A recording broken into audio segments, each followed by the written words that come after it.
పాపం అంటే ఎంత ద్వేషిస్తాడో, మనలో ఉన్న ఈ నీచ స్వభావాన్ని ఎంత అసహించుకుంటాడో అంతగా మనల్ని ప్రేమిస్తాడు. పాపిని అంత ప్రేమిస్తాడు, పాపమును అంత ద్వేషిస్తాడు. ఎంత విచిత్రమైన లక్షణమో చూడండి దేవునిది. మనం ద్వేషిస్తే కట్టకలిపి రెండిని ద్వేషిస్తాం.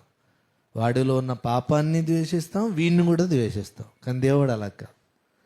మనలో ఉన్న ఆ బ్యాడ్ థింగ్ని ద్వేషిస్తాడు, మనల్ని ప్రేమిస్తాడు. మనల్ని వేరుగా, మనలో ఉన్న పాపాన్ని వేరుగా ట్రీట్ చేస్తాడు దేవుడు. నువ్వు ఎప్పుడైనా మనిషిని అలా జడ్జ్ చేస్తావా?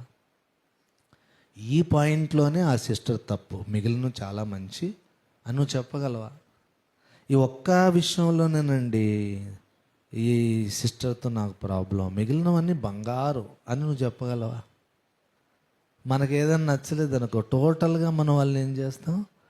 టోటల్గా రాంగ్ అనేస్తాం. దేవుడు అలా చేయడు. ఒక పాయింట్లో నీతో ఆర్గ్యుమెంట్ చేస్తే ఆ పాయింట్లోనే ఆర్గ్యుమెంట్ చేస్తాడు.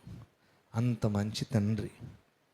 ఇప్పుడు పిల్లలు ఏదన్నా గొడవపడి నాకు డబ్బులు కావాలి, పలానాది కొనుక్కోవాలి, పలానా సినిమా చూడాలి ఏదన్నా అనగా, వద్దురా మనం అలాంటి సినిమాలు చూడకూడదు, ఇవ్వను అని, డబ్బులు ఇవ్వను అని సీరియస్ అయిపోతే వాడు అలుగుతాడు. అలిగిన తర్వాత వాళ్ళ మమ్మీతో అంటాడు, చిన్నోడు అన్నం తిన్నాడా? ఇంకెక్కడ తింటాడు, మీరు వాడికి డబ్బులు ఇవ్వలేదు కదా అంటే, పెట్టవే నువ్వే వెళ్ళి. అదేంటి ఇందాక అంత సీరియస్ అయిపోయారంటే, ఆ సెక్షన్ వేరే, ఈ సెక్షన్ వేరే. ఇశ్రాయేలు అరణ్యంలో దేవునికి ఎన్నో మార్లు కోపాన్ని పుట్టించారు.